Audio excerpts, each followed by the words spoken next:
connaissez cette plaque du GINA. En 2019, on considérait qu'il y avait 300 millions d'asthmatiques de par le monde et on estime qu'en 2025, ils seront 400 millions, donc une augmentation de 25% en 6 ans, donc ça s'accélère. Si on regarde un peu la répartition selon les pays, vous voyez, c'est un peu cosmopolite, et puis la Tunisie serait située dans la tranche de 2,5 à 5. Alors, pour avoir plus de précision sur la Tunisie, je voudrais revenir à ce travail qui a été fait par l'équipe de la RAPTA. Et c'était une étude qui était faite sur la population générale. Donc, c'est la population générale du Grand Tunis, avec l'Institut national des statistiques pour avoir les grappes. C'est une étude qui a été faite à la fin des années 2000, mais qui a été publiée en 2018. Et c'est aussi le sujet de thèse d'Inès Saada qui est là, parce que son nom ne figure pas sur les signataires de la thèse, de l'article. Donc, on avait une prévalence d'asthme de 6,9% chez l'adulte. Regardez, vous avez en bas la répartition selon les tranches d'âge chez la femme et chez l'homme. Et puis, en fait, donc 6,9 de moyenne chez les adultes. Donc, voilà un peu pour les statistiques. Alors, les recommandations. On a des recommandations, on a des guidelines, on a des consensus, on a des référentiels, et il y en a des tas. Et puis, nous, il y a deux choses qui nous importent le plus. C'est ce qu'on fait en Tunisie, et puis le GINA. Mais on va passer en revue un peu. On va voir un peu quels sont nos problèmes particuliers et comment s'en sortir.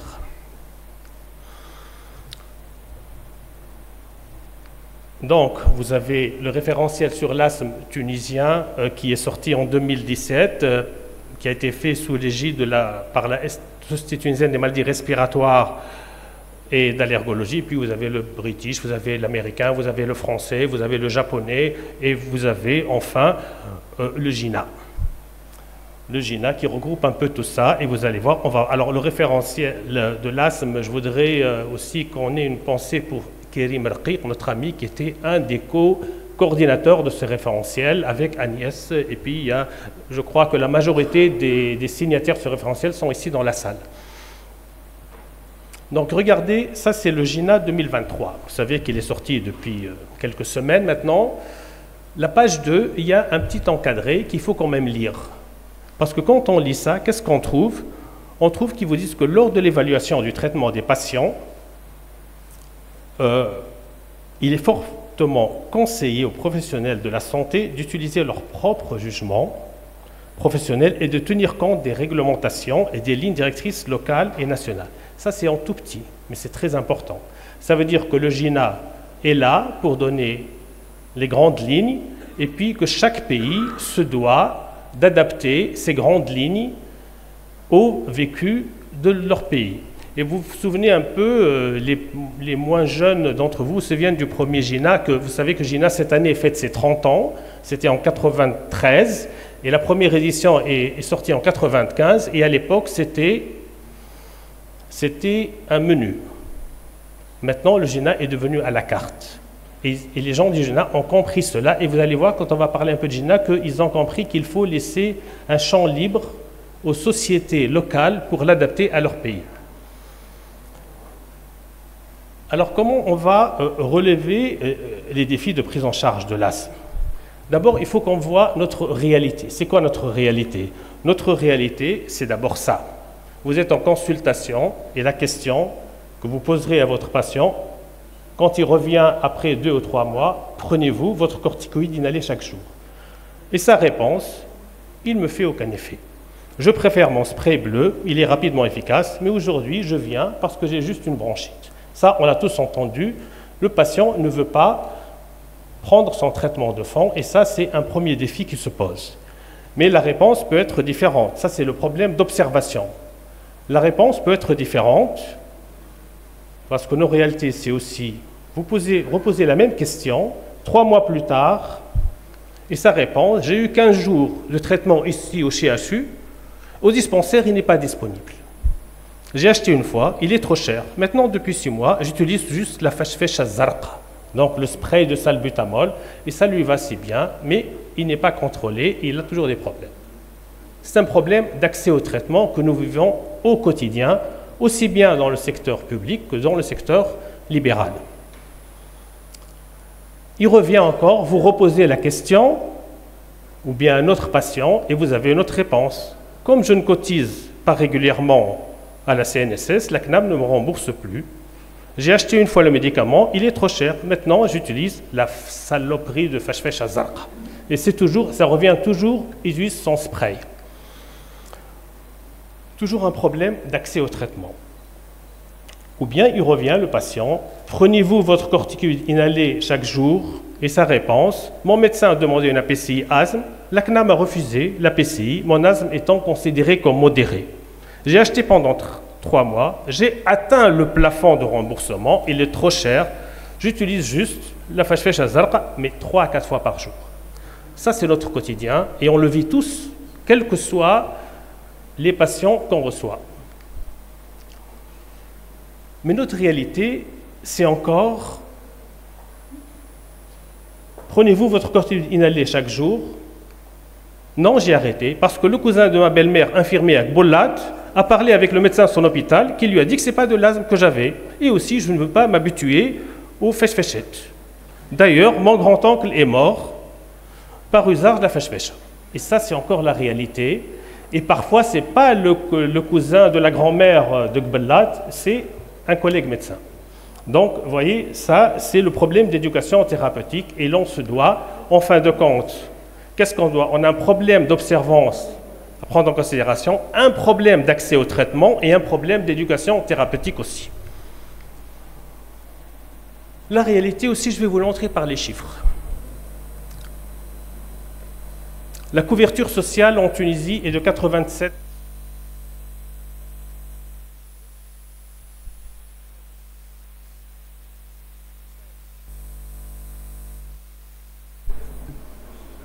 Ils sont où?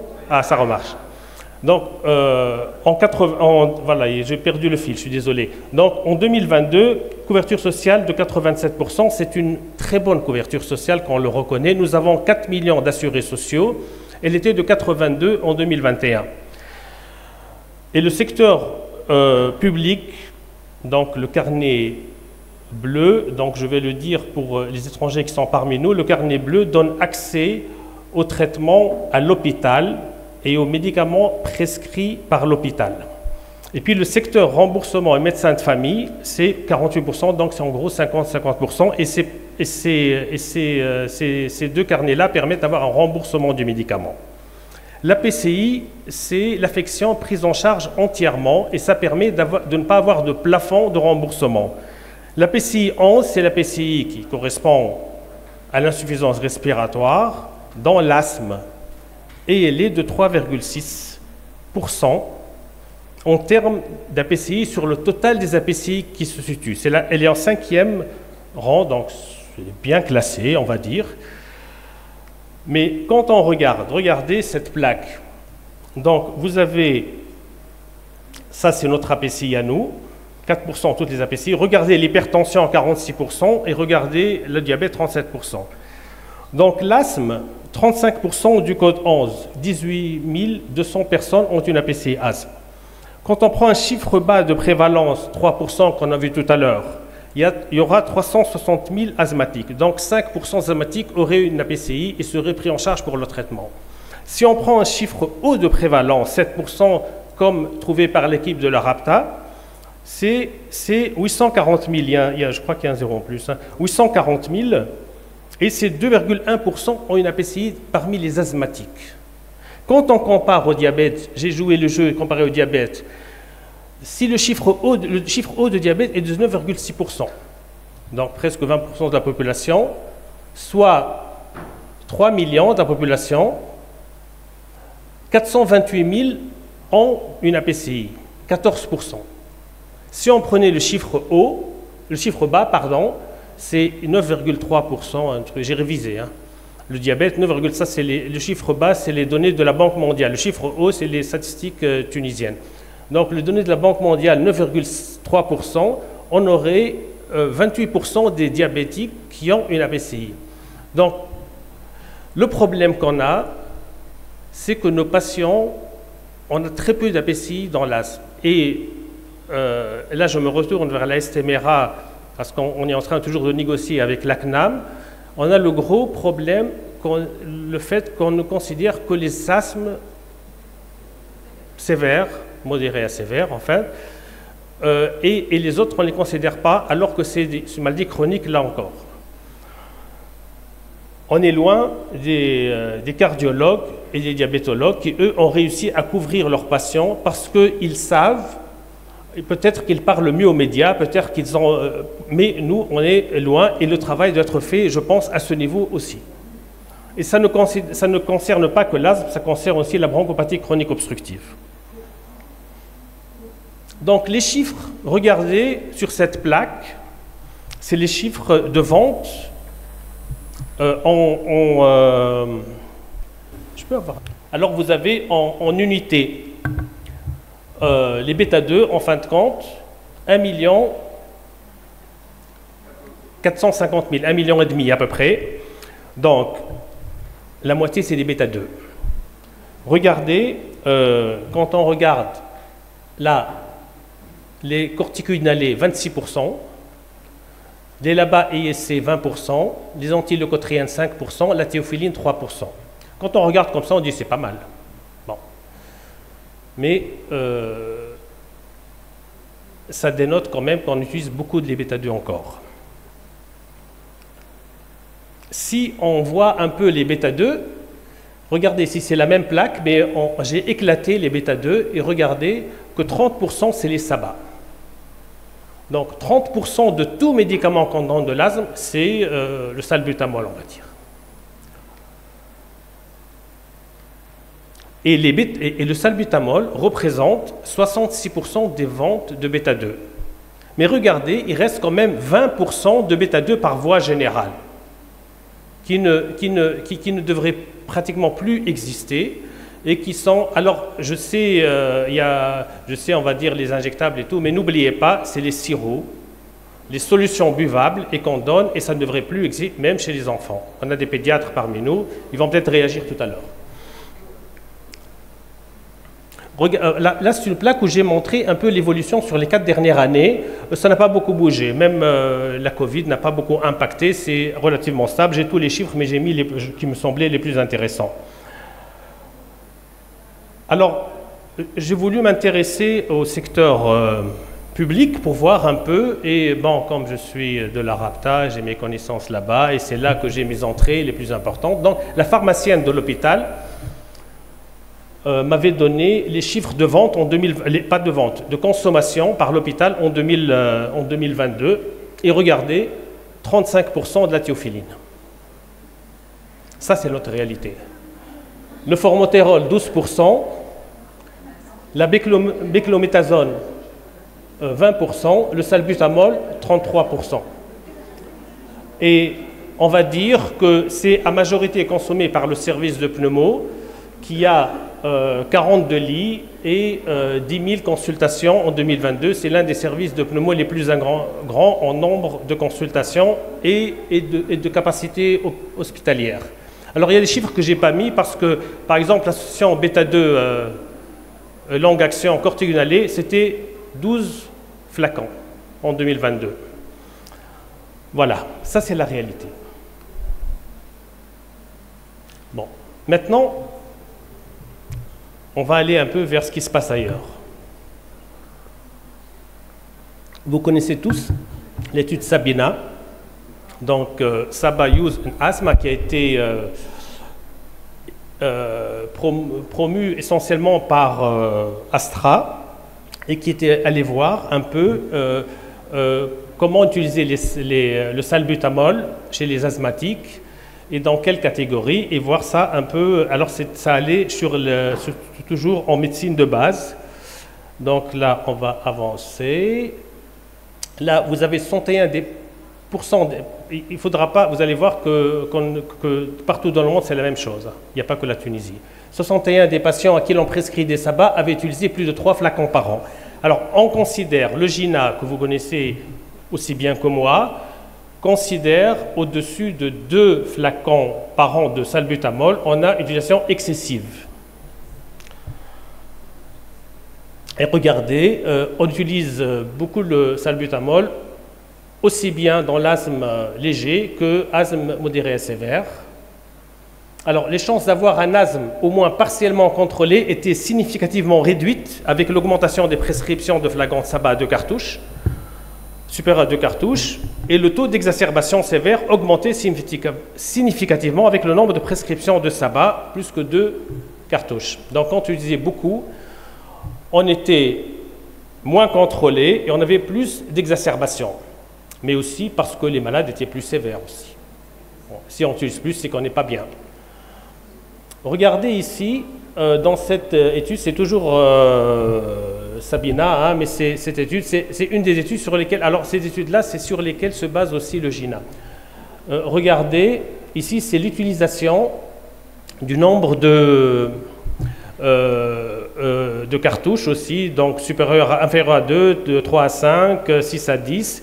Et voyez l'association entre l'utilisation de bêta-2 agonistes à courte durée d'action et le stade de traitement et le risque ultérieur d'exacerbation.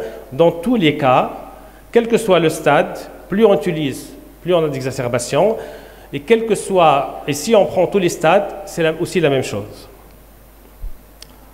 La mortalité, regardez, ici c'est la survie, et selon l'utilisation, si on utilise, donc vous avez la dernière courbe, celle-là, si on a plus que 11, là, entre 6 et 10, 3 à 5, et inférieur ou égal à 2, regardez, la mortalité augmente avec le nombre d'utilisations de flacons de sabbat.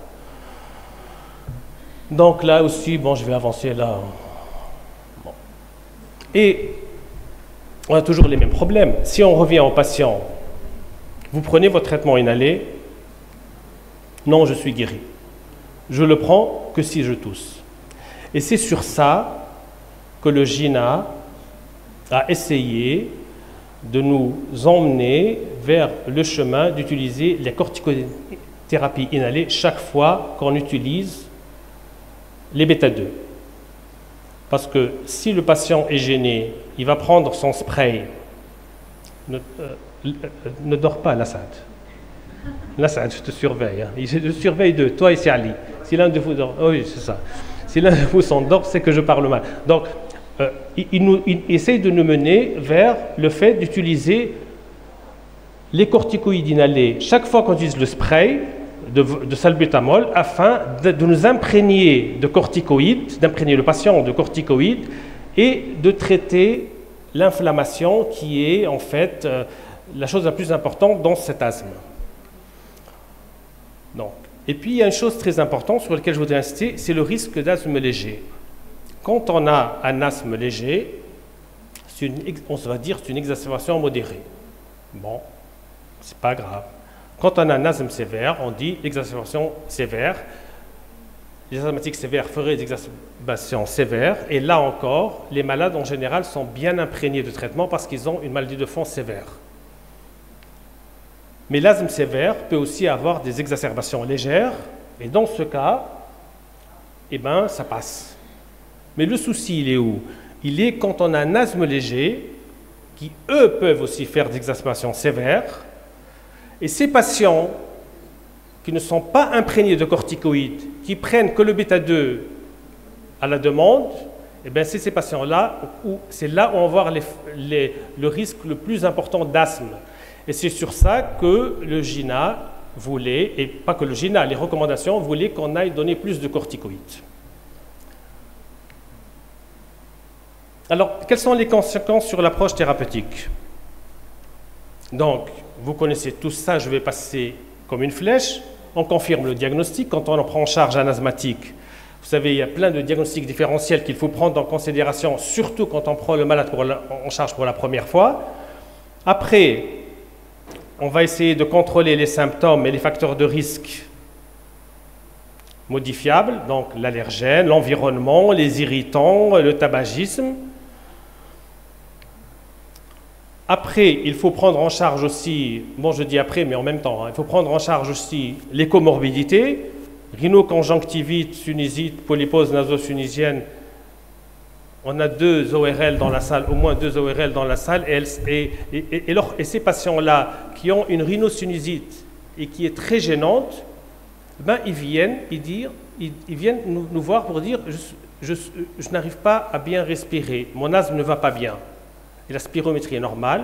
En fait, ils ne respirent pas bien, ils ont le nez bouché parce qu'on n'a pas traité la comorbidité qu'ils avaient et ils ne sont pas bien. Et en fait, ce n'est pas l'asthme qui n'est pas bien, c'est la comorbidité qui doit être prise en charge en même temps. Dysfonctionnement des cordes vocales, bon, vous connaissez tout ça, je vais passer parce que je sais que vous avez faim. Problèmes psychologiques, dépression, l'obésité. Donc, confirmer le diagnostic, contrôle des symptômes, comorbidité, et puis après, les techniques d'inhalation, bien sûr, c'est l'accès au traitement, la technique d'inhalation, l'observance thérapeutique, on l'a vu dans les plaques de vie réelle que je vous ai montrées, le patient qui ne veut pas prendre son traitement parce que l'oncle de son cousin, de je ne sais pas quoi, le dit ça va le tuer, tout ça, on le vit au quotidien, il faut prendre en considération. L'observation thérapeutique insuffisante est retrouvée chez 80% d'asthmatiques difficiles. Un programme d'éducation sur la prise en charge des traitements inhalés permet d'obtenir un meilleur contrôle sur l'asthme. Et puis, les préférences et objectifs du patient. Ça, c'est très important. C'est très important. Et là, Gina l'a compris. Et nous aussi, il faut qu'on le comprenne. Et je pense que la STMRA aussi l'a compris. On prend en considération ce que pense le patient. Vous vous souvenez du film « Ce que pensent les femmes ». C'est la même chose. Il faut qu'on se mette ce que pense le patient et toujours travailler sur ça parce que ça ne sert à rien de prescrire si le patient n'a pas les mêmes objectifs que vous. Alors, ça c'est le GINA 2023 que vous connaissez tous puisqu'on l'a depuis quelques semaines. Il y a 2 choses qui sont importantes, qui sont apparues. C'est qu'on veut plus parler de traitement de secours, mais d'anti-inflammatoire de secours. Donc, et puis, ça c'est une chose importante qui est sortie. Et puis là, dans l'autre alternative, il y avait bêta-2 courte à durée d'action à la demande, et maintenant ils ont ajouté ISC SABA à la demande, donc l'anti-inflammatoire de secours. Ça c'est l'essentielle nouveauté de ce GINA. Alors, en fait, on a un menu. C'est vrai que le GINA n'est plus un menu, il est désormais à la carte, je vous l'ai dit. Mais parfois, même dans les restaurants les plus huppés, on ne trouve pas son compte. Et c'est pour ça qu'il faut qu'on ait notre propre recommandation. Alors, ça c'est le référentiel tunisien qui date de 2017, il est très bien. Il est même excellent, je suis parmi les signataires, mais c'est Agnès qui était la coordinatrice avec Kérim. Il est adapté à notre contexte. Alors, regardez, ça c'est les éléments essentiels. Si l'asthme est contrôlé, pas de traitement de fond. Si l'asthme n'est pas contrôlé, mais symptômes peu fréquents, corticothérapie inhalée à faible dose, symptômes quotidiens ou sévères, corticothérapie à faible dose, plus bêta-2 longue action ou corticothérapie à dose moyenne. Traitement initial à proposer en première intention. Après, vous avez ici les paliers, nous avons 6 paliers. Donc, ce qui est intéressant, c'est qu'on a toujours gardé la théophyline, et ce n'est pas idiot, parce que 35% des médicaments qui sont consommés à l'hôpital, c'est la théophyline, dans les traitements de l'asthme. Peut-être, c'est sûrement consommé aussi dans les BPCO, on le sait ça, mais la théophyline reste quand même un médicament qu'on utilise, donc il ne faut pas que le médecin de première ligne, vous lui donnez pas les armes qu'il faut. Donc il faut qu'on donne les armes qu'il faut. Et vous allez voir, on n'est pas les seuls. Les recommandations françaises. Alors les recommandations françaises, les dernières datent de 2021. Je crois que j'ai appris qu'il y en aura d'autres en 2024. Donc, regardez pour les recommandations françaises, là encore, 2021, ils gardent la théophyline. Et là, regardez, c'est les bêta-2 à la demande ou bien Et ici, ça reste aussi bêta-2 à la demande dans le traitement de secours. Donc, le CIC-formoterol n'a pas formellement remplacé le salbutamol. Alors, regarde ce qu'ils disent. Déjà en 2019, la SPLF avait déjà, lors de son édition du GINA, exprimé ses réserves concernant l'indication en première intention de l'association fixe formoterol corticoïnhalé dès le stade 2. Donc le GINA, il faut bien le prendre, bien le lire, mais avoir un petit esprit critique selon ce qu'on a dans le pays. Et ils disent aussi qu'il y a lieu de garder une place pour l'utilisation des bêta-2 courte durée d'action à la demande pour traiter la crise d'asthme. Parce que ça ne sert à rien de prescrire bêta-2 corticoïnhalé à la demande, crise d'asthme, dans un endroit où il n'y en a pas. Voilà. Et en plus, attention, pourquoi il faut garder un référentiel relativement ouvert? Parce que demain, vous traitez un patient pour crise d'asthme et dans le référentiel, vous dites qu'il faut mettre ça et ça n'existe pas, eh bien, vous allez en prison si le malade meurt. C'est ça aussi la réalité tunisienne. Donc, les recommandations espagnoles, ne vous en faites pas, je ne vais pas passer 194 pays. On va aller assez rapidement. Les recommandations espagnoles, pour vous donner l'exemple, c'est à peu près aussi la même chose. Alors, les Espagnols, donc, à la demande, SABA ou ISC formoterol ou ISC salbutamol. Alors, ISC salbutamol, ça va bientôt être, je pense que la dernière plaque, je vous écrirai ça dans la dernière plaque. Et puis, vous avez toujours, j'avais l'impression que j'avais la théophiline quelque part, d'accord? Parce qu'elle a disparu du GINA, la théophiline. Alors, recommandations saoudiennes. Alors, les recommandations saoudiennes, c'est un pays riche. Ils ont du fric. Et eux, par contre, ça ressemble énormément au GINA, sauf que les couleurs sont un peu différentes.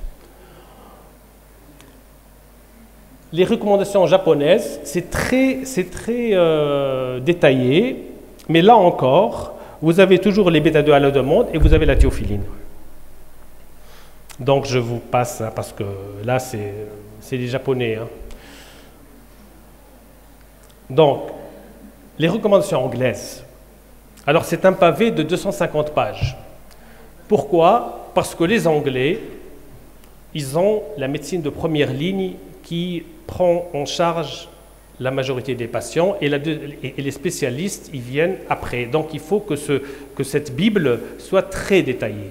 Mais là encore, quand on regarde les recommandations, eh bien,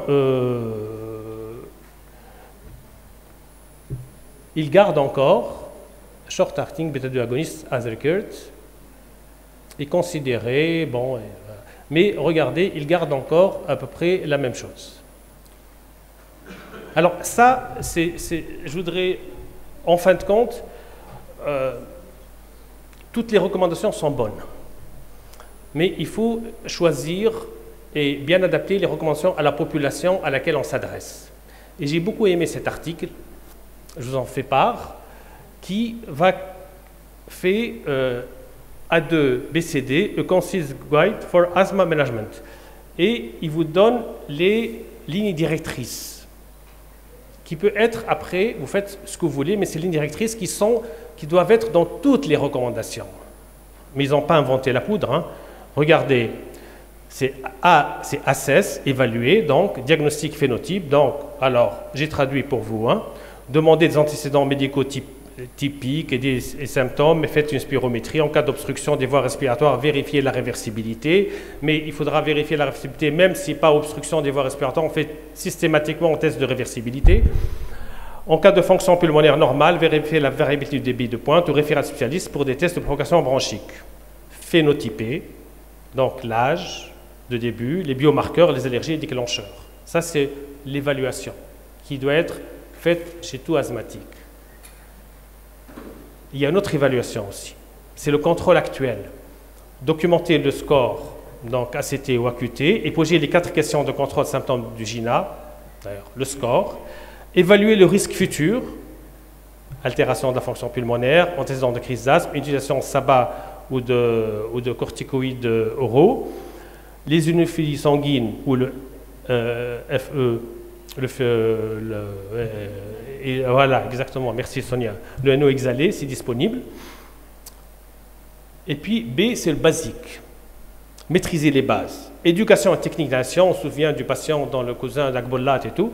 Autogestion et observance du traitement, activité physique régulière, éviter les facteurs déclenchants, risque professionnel bêta-bloquant et anti-inflammatoires non stéroïdiens, en cas de maladie respiratoire, expliqué par des anti-inflammatoires.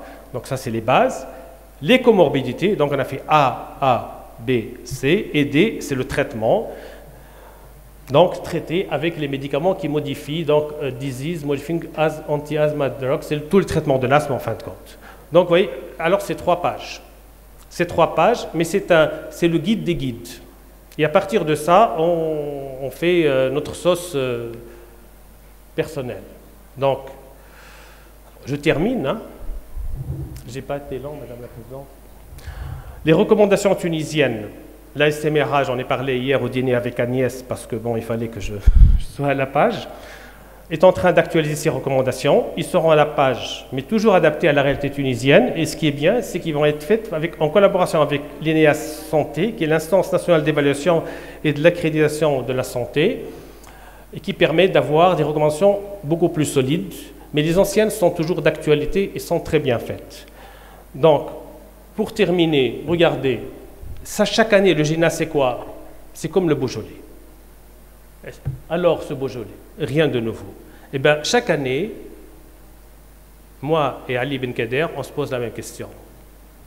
Alors, bon, lui, il ne boit pas, donc c'est lui qui me demande, alors ce GINA 2023, eh bien, je le lis et je lui dis, pas grand-chose. Voilà, je vous remercie.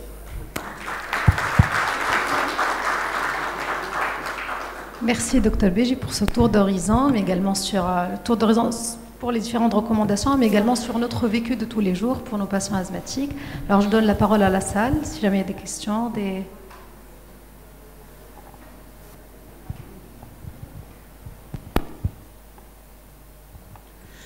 Alors, Ça marche. Vas-y. Très bien. Alors, tout d'abord, je te remercie pour cette approche un peu caricaturale du parcours patient, mais ça résume un tout petit peu notre quotidien. Je reviens un tout petit peu par rapport à la prise en charge, notamment par la CNAM. Je pense que d'abord c'est à la STMRA de revoir un peu la convention, entre guillemets, qui a été faite auparavant, dans le sens où on prenait en charge uniquement les asthmes sévères, d'ailleurs que dans la prescription l'admission en APCI, on exigeait une spirométrie. Alors justement, il va falloir retravailler là-dessus, revoir un peu les indications d'admission en maladie de longue durée, notamment pour des jeunes qui font des asthmes sévères, intermittents, avec des spirométries tout à fait normales, et même pour les asthmatiques, asthme léger, asthme modéré. Sinon, par rapport à la disponibilité du traitement, ce qui est sûr, c'est qu'on n'a jamais manqué de corticothérapie inhalée, qui restera la pierre angulaire du traitement, notamment donc en dehors bien sûr d'une population un peu particulière ayant un phénotype et endotype particulier, à savoir l'asthme sévère. Mais sinon, on n'a jamais manqué, je pense, de corticothérapie inhalée. Bon, je vais te répondre. Je vais commencer par la deuxième question. Ce que je n'ai pas mis dans ma plaque sur l'utilisation à la RAPTA, c'est les 50 mg. Donc, il y a beaucoup de fluticasone, 50 mg. Donc, ça, je n'ai pas mis. Donc, c'est parce que j'ai ces 10, on ne va pas le prendre en considération, on ne va pas l'utiliser chez nous, c'est sûr, les adultes ne l'utilisent pas. Donc, les pédiatres utilisent essentiellement ça. Donc, alors, pour la deuxième question, moi, j'étais... la première, oui. Moi, j'étais avec beaucoup d'autres en relation avec la CNAM en 2007, quand il y a eu l'apparition des maladies à prise en charge totale. Et ce qu'avait dit la CNAM à l'époque, que dans un premier temps, on va prendre les modérés à sévères, et après on prendra les autres. Une promesse qu'elle n'a jamais tenue. Alors pour revenir à la spirométrie, c'est nous qui l'ayons demandé. Et après, ça a été détourné de sa valeur. Parce que nous, on avait demandé qu'il y ait une spirométrie, mais pas pathologique, qu'il y ait une spirométrie. Parce que la spirométrie, pas dans l'asthme, mais dans toutes les APCI, insuffisance respiratoire, parce que ça permettait que le patient revienne vers le pneumologue avant qu'il n'ait son APCI. Et pour nous, c'était très important qu'il y ait une spirométrie. Donc le médecin de première ligne envoie un pneumologue pour avoir une spirométrie. Et on s'était entendu, et les médecins de l'asthme, de la CNAM, surtout les plus anciens, savent très bien qu'une spirométrie normale dans l'asthme ne veut pas dire il n'y a pas d'asthme modéré à sévère. Il peut être modéré à sévère avec une spirométrie normale. Donc, mais après, tu sais, les médecins ont changé, il y a eu de nouveau à la CNAM, et après, maintenant, on se bat. Mais jusqu'à présent, personnellement, quand je demande une APCI, je mets la spirométrie et je dis qu'il est normal, mais qu'il est asthmatique comme ça, et en général, bon, oui, ça passe. C'est ce qu'il faut faire en attendant, oui. Donc il faut multiplier les prescriptions d'admission en APCI. Et par rapport au cardiologue, justement, on n'exigeait pas un profil tensionnel pour retenir une hypertension et avoir Parce que l'hypertension est prise en charge d'abord par le médecin de première ligne, c'est pas par le cardiologue, c'est pas comme l'asthmatique.